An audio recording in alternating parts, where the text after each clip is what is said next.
ด่างที่สามเสือกเข่งเป็นไงโอเคได้แล้วตัวหนึงยึบเป็นไงโอ้นี่โอเคอยู่นี่กันได้เพิ่มอีกโตแล้วพี่น้อง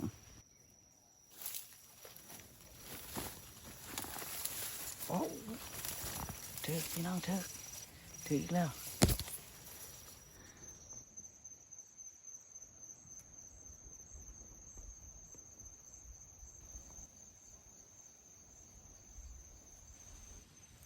สบายดีพ่อแม่พี่น้องสบายดีท่านผู้ชมทั้งหมดทุกคน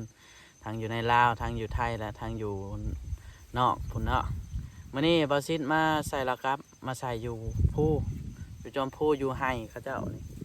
ไห้เขาเจ้านี่กกเขานี่เป็นไห้ที่พวกเพิ่นน่าจะทิ่มแล้วเพราะว่าบ่แพ้ชัดน่าจะบ่แพ้หนูเบิ่งเสียดายเขาอะไรมันไห้บ่ได้เก็บซ้ำเอาตอนนี้บอซิดมาฮอดเทิงไห้เรียบร้อยเอาไปหาใส่ละครับนำกันเลยไปติดตามไปรุ่นนำกัน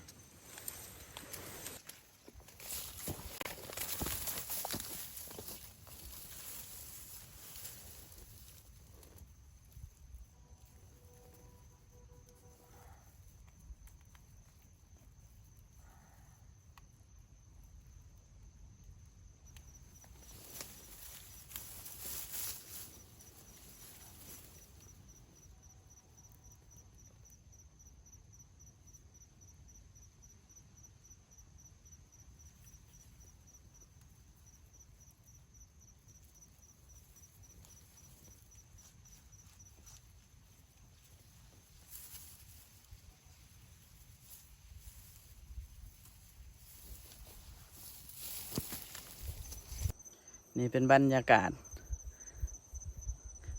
บอลบอซินหาใส่แล้วครับภูทางหลังตอนนี้ไก่ชิมืดแล้วบรรยากาศถือว่าคักหลายมันนี่ถือแล้วครับมาใส่13ด่างมารุ่นนำกัน13ด่างนี่สิได้พ้นบ่กับมืออื่นเช้าพูดแหละไปหาใส่ต่อไปนี่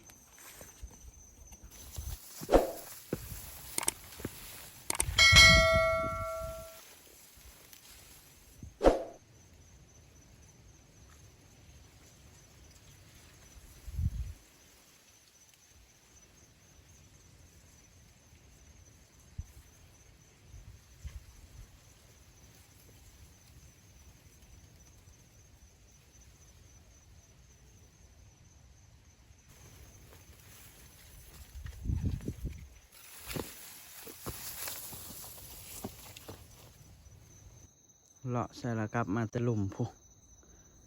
ย่างขึ้นมาทางพี่ย่างขึ้นมาเรื่อยๆเลาะใส่มาเรื่อยๆจนฮอดพี่ทางนี้ภูสูงแนมเห็นทั่วหมดเลย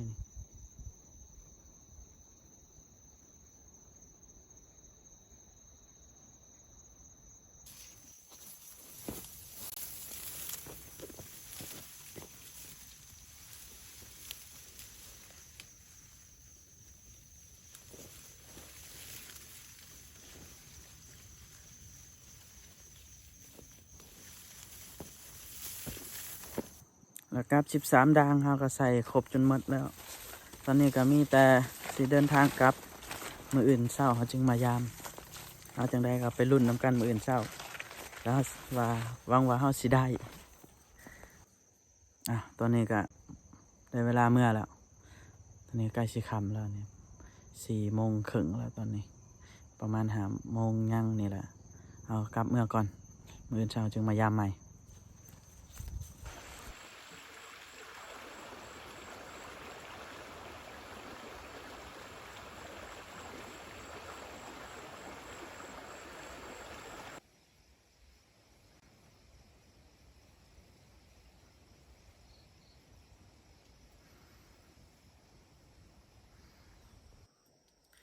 สบายดี สบายดีตอนเช้าๆมื้อนี้บ่สิออกมายามแล้วครับที่ใส่ไว้แต่แรงวานนี่เอาไปติดตามนำกันเบิ่งว่าสิเป็นแนวใดไป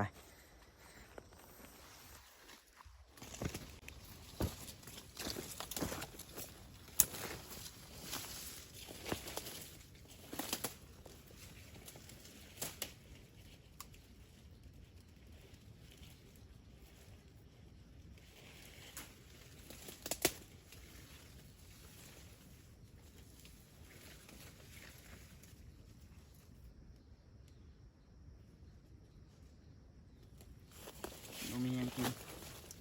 พลาดดังบ่มีหยังกินเลย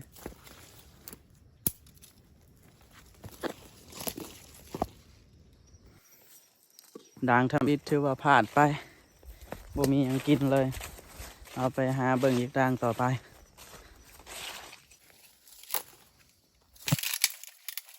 ดังที่สองใส่ไว้กินให้นี่ไปเบิ่งน้ำกันสิเป็นอะไรดังที่สองกระพะบ่มีหยังกินเลยเสียงนก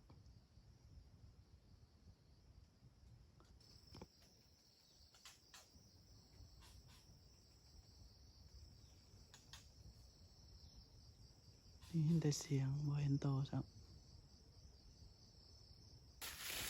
ดังที่สามเสือกเข่งได้โอเคได้แล้วตัวหนึง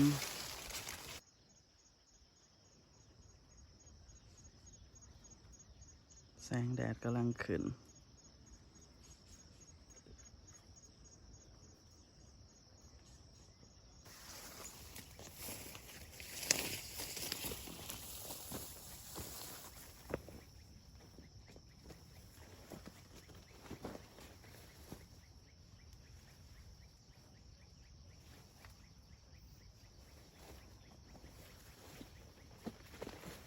มองนี่บ่ถือช้ำ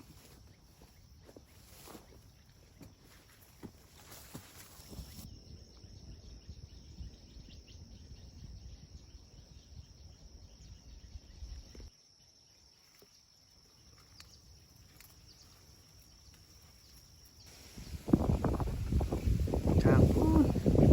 ผู้ที่เห็นเป็นเงาๆแหลมๆนะบ้านบอซิดเอิญว่าผู้นางมาน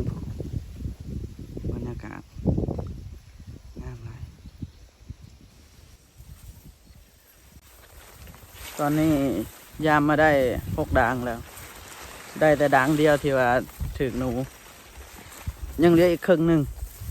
เพราะว่าระกับของบอซิดมีอยู่13ด่าง ยังเหลืออยู่7ด่างเอาไปหับสมนำกันต่อพี่น้องว่าบอซิดสิมานอยู่บ่มื้อนี้ไป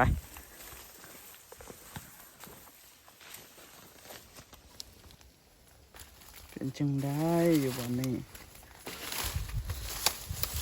โอ้บ่มีหยังกินซ้ำโอเคว่าพลาดไปเนาะตัวนี้จ้ะบ่เป็นหยัง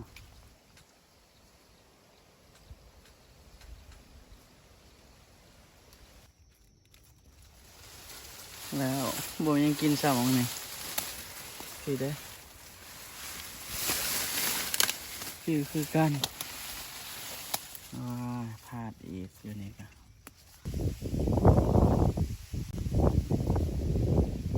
เทิงนี้ลมอยากแห้งนะ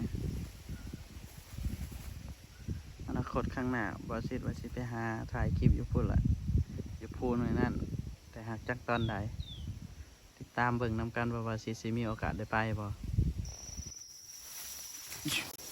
เป็นยังได้อ้าวโอ้ยเดี๋ยวแต่ก็รับหลอนๆบ่ลั่นซ้ำมันก็ถึงเอาไปแล้วยึบเป็นไงโอ้นี่โอเคอยู่นี่กันได้เพิ่มอีกโตแล้วพี่น้องเรือดังชุดท้ายปะนี่มันไปรุ่นนำกันว่าดังชุดท้ายนี่สิเป็นอะไรไปเบิ่งเลย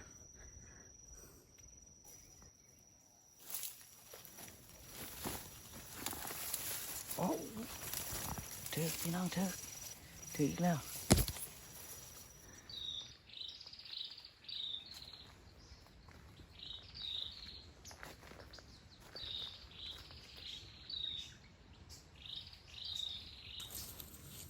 สรุปผลงานแต่ละครับ13ด่างได้หนูอยู่3ตัวถือว่าพอใช้ได้อยู่3ตัวนี่ก็ตัวใหญ่เติบอยู่เอาวันนี้ก็สิเมื่อเฮือนเมื่อหาปิ้งก่อนเมื่อกินอยู่เฮือนพุ่นแหละคลิปนี้ก็สิได้จบลงเพียงเท่านี้ขอขอบใจที่ติดตามและเข้ามารับชมเข้ามากำลังใจจังได้กระผากบอสิตเข้าไปในอ้อมอกอ้อมกอดของท่านผู้ชมทุกๆคนในเด้อผากไว้ในอ้อมกอดอ้อมหักของพ่อแม่พี่น้องทั้งหมดเอาวันนี้บอสิตขอเมื่อก่อนสบายดี